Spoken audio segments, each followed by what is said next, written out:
Hello नमस्कार दोस्तों, स्वागत है आपका मेरे यूट्यूब चैनल ईडीयू ट्री में। दोस्तों, आज के इस वीडियो में हम आंगिक भाषा और संप्रेषण के क्रम में आंगिक भाषा की शारीरिक प्रतिक्रियाएं, शारीरिक स्थितियों को पढ़ेंगे और समझेंगे। तो चलिए देर न करते हुए शुरू करते हैं आज के इस वीडियो को। साथ ही अगर अभी तक आपने मेरे चैनल को सब्सक्राइब नहीं किया है तो प्लीज़ सबसे पहले सब्सक्राइब कर लें और साथ में बने बेल आइकन को जरूर क्लिक करें ताकि मेरे आने वाले वीडियो का नोटिफिकेशन आपको मिल सके। तो चलिए शुरू करते हैं आज की इस वीडियो को। तो जो आंगिक संप्रेषण होता है उसका महत्वपूर्ण पक्ष आंगिक भाषा होता है, जिसे हम बॉडी लैंग्वेज भी कहते हैं। हम मनोभावों को शब्दों से व्यक्त करते हैं। हमारे मन के जो भाव हैं वो दूसरे के सामने व्यक्त हम कैसे करते हैं? शब्दों से व्यक्त करते हैं। इसी तरह हमारा शरीर भी इन मनोभावों को व्यक्त करता है। जिस तरह हम अपने मन के भाव को या अपने मन के विचार को दूसरों तक व्यक्त करते हैं, वह शब्दों से करते हैं, उसी प्रकार हमारे शरीर के हाव भाव से भी हम अपने मनोभाव को दूसरे के सामने व्यक्त कर सकते हैं। जैसे क्रोध की स्थिति में आंखें लाल हो जाती है, चेहरे की मांसपेशियां तन जाती है, कभी कभी गुस्से में शरीर में कंपन होता है, हाथ भी भीग जाते हैं। ऐसी स्थिति में हम बिना भाषिक अभिव्यक्ति के ही मनोभाव को समझ जाते हैं। मान लीजिए किसी की आंखें लाल हो चुकी हैं तो हमें समझ में आता है कि वो व्यक्ति गुस्से में है, या शर्म से अगर उसका चेहरा लाल हो रहा है तो हम उसके जो आंगिक भाषा है उससे भी हम उसके मनोस्थिति को समझ जाते हैं। इसी प्रकार शर्म, घबराहट, प्यार, घृणा आदि भाव आंगिक प्रतिक्रिया से ही मालूम हो जाते हैं, भले ही इसमें शब्दों का प्रयोग न किया गया हो। हाव भाव और आंगिक भाषा में अंतर समझ लेते हैं। दोनों में ही आंगिक चेष्टाएं हैं। हाव भाव चाहे हम किसी से बात करते हुए अपने हाथों का, गर्दन का प्रयोग करके अपनी बात दूसरों के सामने रखते हैं, यह हाव भाव हो गया मनुष्य का। और आंगिक भाषा जो उसके चेहरे के भाव में जो परिवर्तन आता है उसे आंगिक भाषा बोलते हैं। दोनों में तो आंगिक चेष्टा ही दिखाई देती है, पर दोनों में प्राकृतिक अंतर है। वह क्या है? हाव भाव समाज सापेक्ष है और व्यक्ति के लिए इसका उपयोग ऐच्छिक भी है, अर्थात कोई चाहे तो हाव भाव का उपयोग किए बिना भी बात कर सकता है। इसकी तुलना में आंगिक भाषा सार्वभौम है, अर्थात संसार में सभी व्यक्ति गुस्से में एक जैसी प्रतिक्रिया व्यक्त करते हैं। आंगिक भाषा सहज है, अर्थात हम गुस्से में चाहे तो भी आंगिक प्रतिक्रियाओं को दबा नहीं सकते। आंगिक भाषा के दो रूप हैं। एक है शारीरिक प्रतिक्रियाएं, जिसकी चर्चा हमने ऊपर की है। ये प्रतिक्रियाएं शरीर की रासायनिक यानी बॉडी केमिस्ट्री पर आधारित है। दूसरा रूप है श्रोता के संदर्भ में वक्ता की स्थिति आदि। यह शरीर आइए दोनों में अंतर समझ लेते हैं। शारीरिक प्रतिक्रियाएं। शारीरिक प्रतिक्रियाएं मनोभाव की सहज और स्वाभाविक अभिव्यक्ति है। जैसे गुस्से में आंखें लाल हो जाती है, लाज में चेहरा लाल हो जाता है, घृणा में मुंह और नाक की मांसपेशियां सिकुड़ती हैं। काव्य शास्त्र में रस के संदर्भ में शारीरिक रूप से व्यक्त कई प्रतिक्रियाओं को संचारी भाव की संज्ञा दी गई है। शारीरिक प्रतिक्रियाएं मनोभाव की स्थिति में शरीर में उत्पन्न रासायनिक परिवर्तनों के कारण पैदा होती है। विविध भावों की स्थिति में शरीर के विविध हार्मोन कई तरह के विकार पैदा करते हैं। इसका मतलब यह है कि हम भावों की स्थिति में इन जो प्रतिक्रिया हमारे शरीर में होती है, जिससे कई तरह के हार्मोन पैदा होते हैं, से नहीं बच सकते। हम इन प्रतिक्रियाओं के अभाव में इन भावों की पूरी अभिव्यक्ति नहीं कर सकते। यही कारण है कि नाटकों या फिल्मों में कई पात्र इस तरह का सफल अभिनय नहीं कर पाते। इसका अर्थ यह हुआ कि शारीरिक प्रतिक्रियाओं के बगैर हम अपनी मनोभाव को दूसरों के सामने व्यक्त नहीं कर सकते, क्योंकि अगर हमें गुस्सा आएगा तो हमारे चेहरे के भाव से ही पता चलेगा कि हमें गुस्सा आ रहा है। हमारे चेहरे का भाव गुस्से वाला नहीं है, हमारे आंखें लाल नहीं हुई है, हमारी मांसपेशियां तनी नहीं है, तो सिर्फ हम बोलकर किसी को ये नहीं बता सकते कि हाँ मुझे गुस्सा आ रहा है। उसके लिए हमारे चेहरे के भाव गुस्से वाली होगी ही, हमारे अंदर रासायनिक प्रतिक्रिया होगी ही, जिससे कई हार्मोन्स जो बनते हैं उसके प्रभाव से हमारी शारीरिक अभिव्यक्ति दूसरे के सामने ऐसी होगी जिससे उसे पता चलेगा कि हमें क्रोध आया हुआ है। तो इसके बगैर हम अपनी मनोभाव को दूसरों के सामने प्रकट नहीं कर सकते। तो जो शारीरिक प्रतिक्रियाएं हैं वह संप्रेषण के लिए स्वाभाविक है। आइए आगे और देख लेते हैं। ऐसी स्थिति में मात्र संवाद से ही भाव, जो एक्टर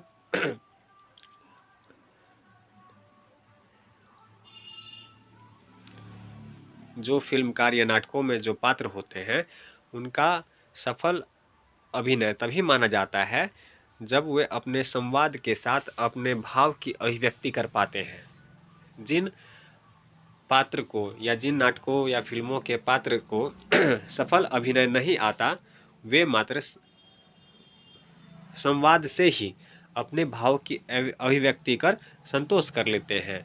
जो पात्र भावों के अनुरूप सही शारीरिक प्रतिक्रियाएं व्यक्त कर पाते हैं वे ही सफल अभिनय की प्रशंसा के पात्र होते हैं। जैसे गुस्से में ऊंची आवाज में बोलना, आवाज का ऊंचा होना बल का प्रतिरूप है, गलती करने पर हिचकिचा कर बोलना आदि भी शारीरिक प्रतिक्रियाओं में शामिल है। शारीरिक प्रतिक्रियाओं में लोगों में अंतर देखा जा सकता है। कुछ लोग क्रोधी स्वभाव के होते हैं और वे अधिक प्रतिक्रियाएं व्यक्त करते हैं, जबकि शांत स्वभाव के व्यक्ति क्रोध की स्थिति में भी इतनी प्रतिक्रियाएं व्यक्त नहीं करते। आइए अब देख लेते हैं शारीरिक स्थितियां क्या है। आंगिक भाषा के इस रूप पर अभी अभी लोगों ध्यान गया है, या जो हमारे विद्वान हैं उन्होंने इस पर ध्यान दिया है। इसमें वक्ता और श्रोता दोनों के मनोभावों को एक दूसरे के प्रति उनके आकर्षण विकर्षण के संदर्भ में समझा जा सकता है। जैसे अगर कोई दो घनिष्ठ मित्र बैठे हैं तो एक दूसरे की ओर देखेंगे, वे दोनों एक दूसरे को स्पर्श की दूरी पर होंगे, वे दोनों एक दूसरे को देखते हुए बात करेंगे। इसकी तुलना में दो अजनबी दूसरे से बात करेंगे और बेलाग होकर बात करेंगे, मतलब थोड़ी दूरी बना के बात करेंगे। वे शारीरिक स्थितियां इस तरह व्यक्तियों के आपसी संबंधों की सूचना देती है। जैसे मान लीजिए शारीरिक स्थिति क्या हुआ, शारीरिक स्थिति के अंदर इसे ये यूँ समझिए कि अगर अगर घनिष्ठ मित्र हैं तो वो एक दूसरे से करेंगे, वे दोनों को एक दूसरे को देखते हुए बात करेंगे। जबकि अगर कोई अजनबी है तो उससे हम थोड़ी दूरी बना के बात करेंगे और हो सकता है उसकी आंखों में आंखें मिला के बात न करें। इस तरह की स्थिति से भी हम अपनी आंगिक भाषा के शारीरिक स्थिति को प्रकट करते हैं। इससे हमें यह पता चल जाता है कि कौन इसके निकट या पहचान के हैं, कौन इसके निकट या पहचान के नहीं है। मान लीजिए कि आप किसी सभा में बोल रहे हैं और सभा में 10 से 12 लोग उपस्थित हैं। लोग आपके विचार सुन रहे हैं, वे जानबूझकर आंगिक चेष्टाएं या हाव भाव प्रदर्शित नहीं करते। फिर भी आप जान जाते हैं कि कौन बोरियत महसूस कर रहा है और कौन ध्यान से सुन रहा है, या फिर कौन आपके विचारों का स्वागत या आपको सुनना चाह रहा है और कौन मन ही मन आपके विचारों की खिल्ली उड़ा रहा है। इस प्रकार की शारीरिक चेष्टाएं न करते हुए भी उनके चेहरे के हाव भाव या फिर उनके शारीरिक चेष्टाओं, जैसे कि जान लेते हैं उनके उठने बैठने का अंदाज, हाथ रखने का तरीका, यह देख के आप समझ जाते हैं कि वह व्यक्ति आपके बारे में क्या विचार बना रहा है। यही आंगिक भाषा है जो शारीरिक स्थिति से प्रकट होती है। इस संदर्भ में यहाँ कुछ तस्वीर दी गई है, इसे आप देखिए, समझिए।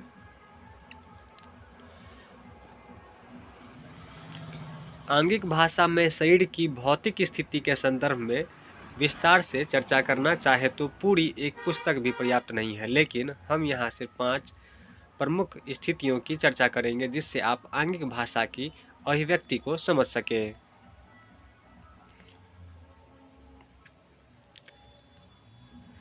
पहला है क्षेत्र। इस विषय में विद्वानों ने बताया है कि दो व्यक्तियों के बीच संप्रेषण के स्तर पर 4 तरह की दूरियां होती है।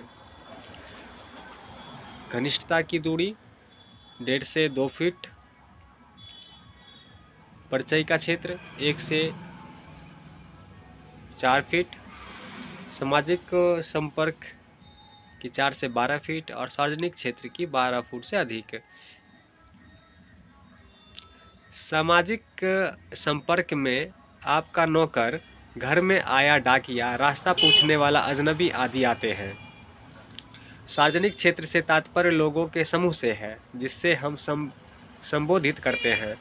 मान लीजिए कि किसी लिफ्ट में 8-10 लोग ठुसे खड़े हैं। भौतिक निकटता के बावजूद ये घनिष्ठता के क्षेत्र में नहीं पहुंचे हैं।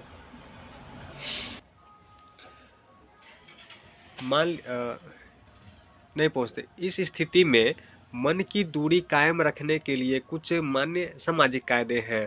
लोग अनावश्यक नहीं बोलते हैं। परिचितों से बोलते भी हैं तो फुसफुसा कर बात करते हैं। पास खड़े लोगों को आंख मिलाकर नहीं देखते। मुमकिन होता है तो वे सिर्फ छत की तरफ देख रहे होते हैं। अगर कभी देख भी लिया तो चेहरा भाव विहीन हो। शारीरिक स्पर्श से बचे और स्पर्श हो जाए तो दूरी रखने का उपक्रम करते हैं। घनिष्ठता के क्षेत्र में खड़े व्यक्ति एक दूसरे की ओर देखते हुए आंखें मिलाकर बात करते हैं और प्रायः शारीरिक स्पर्श, हाथ थपथपाना, कंधा छूना, प्रशंसा, ताली देना, शाबाशी में कुहनी मारना आदि स्थापित करते हैं। दूसरा है अंदाज। हाथ रखने का अंदाज, बैठने और खड़े होने के अंदाज आदि व्यक्ति के स्वभाव तथा मन स्थिति आदि का बोध कराते हैं। ऊपर हमने पढ़ा ना, जैसे किसी भाषण में अगर आप कहीं वक्तव्य भाषण दे रहे हैं तो वहाँ बैठे लोग आपको किस नज़र से या आप में मतलब रुचि ले रहे हैं या नहीं, आपके भाषण को सुनना चाहते हैं या नहीं, यह हम कैसे समझते हैं। वह वाणी से कुछ नहीं बोलते, न कोई वैसा हाव भाव करते हैं, परंतु हम उन्हें देख के अंदाज़ा लगा लेते हैं कि वह हम में, हमारे भाषण में, हमारी बातों में रुचि लेना चाहता है या नहीं। यह किस तरीके से, उसके हाथ रखने का अंदाज, उसके बैठने का अंदाज, इससे हम समझ जाते हैं कि वह क्या सोच रहा है। यहाँ कुछ उदाहरण दिए गए हैं, इससे हम देख सकते हैं और अच्छे से समझ सकते हैं जो हमने पढ़ा उसे अभी।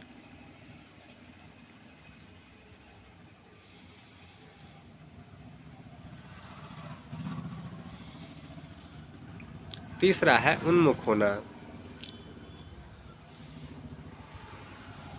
यहाँ 2 तस्वीरें दी गई हैं। पहली तस्वीर में 2 लोग खड़े हैं लेकिन एक दूसरे, इसका आशय है कि इन्हें अपने समूह को सीमित करने की आवश्यकता नहीं है, तीसरे की प्रवेश गुंजाइश है। वहीं दूसरी तस्वीर में एक दूसरे के सामने खड़े हैं, अर्थात वे अपने समूह में तीसरे का प्रवेश नहीं चाहते हैं। इसका तात्पर्य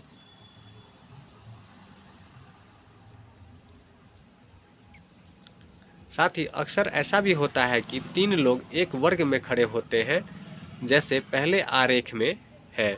बदली परिस्थितियों में पहला व्यक्ति दूसरे की ओर उन्मुख हो जाते हैं। तीसरे को समझ जाना चाहिए कि अब वह समूह से बाहर है और उसे वहां से खुद ही निकल जाना चाहिए।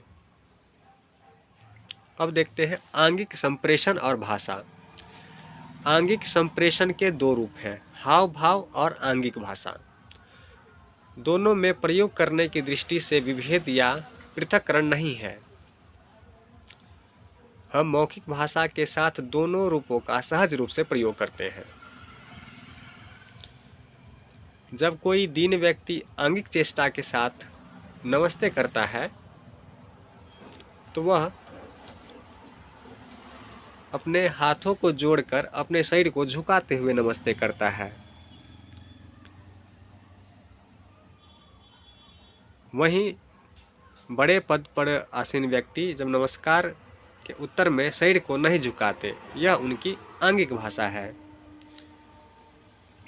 हर व्यक्ति समान रूप से आंगिक संप्रेषण नहीं करता और न ही हर व्यक्ति आंगिक संप्रेषण को पूर्ण रूप से समझ पाता है। कुछ लोग अधिक मात्रा में आंगिक संप्रेषण का प्रयोग करते हैं, कुछ लोग सीमित मात्रा में। यह जान लेना अच्छा होगा कि आंगिक संप्रेषण का आशय क्या है, जिससे हम एक दूसरे के साथ ठीक से व्यवहार करें। जैसे पढ़े लिखे लोग आंगिक चेष्टाओं का कम उपयोग करते हैं। इसके दो कारण हैं।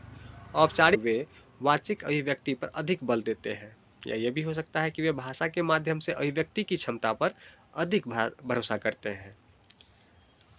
यानी कि वे हाथों अपने शरीर के अंगों के हाव भाव से ज़्यादा वे वाचिक अभिव्यक्ति मतलब बोलने की अभिव्यक्ति पर अधिक बल देते हैं। यानी वो भाषा के माध्यम को उसकी क्षमता पर अधिक भरोसा करते हैं। इसी तरह समाजशास्त्रियों ने यह भी देखा है कि पुरुषों की अपेक्षा महिलाओं में आंगिक संप्रेषण को समझने की गहराई या समझ अधिक होती है, जबकि पुरुषों में कम होती है। जिस तरह भाषा के माध्यम से दूसरे के विचार सुनकर उसके अनुसार आचरण करते हैं, उसी तरह आंगिक संप्रेषण से दूसरों की स्थिति समझकर उचित व्यवहार करते हैं। उदाहरण के लिए, यदि हमें मालूम हो जाए कि सामने वाला आपसे बातचीत करने के लिए उत्सुक नहीं है, तो हम भी उससे दूर हो सकते हैं और अप्रिय प्रतिक्रिया से बच सकते हैं। अन्यथा वह सबके सामने कह सकता है कि मैं आपसे बात नहीं करना चाहता। इस तरह अपने आंगिक संप्रेषण को भी नियंत्रित कर हम अप्रिय स्थितियों से बच सकते हैं। उदाहरण के लिए, किसी अनजान जगह में कोई अजनबी आपको घूर कर देखे तो भय का उत्पन्न होना स्वाभाविक है। वह व्यक्ति इस बात को आंक रहा है और घात में है। आप अपने आंगिक संप्रेषण को विश्वास में बदलिए। उसकी तरफ उड़ती निगाह से देखिए, जैसे मुझे कोई परवाह नहीं। इस तरह उसे देखिए। आत्मविश्वास का यह भाव उसे आभास दिलाएगा कि आप डरने वाले व्यक्तियों में नहीं हैं।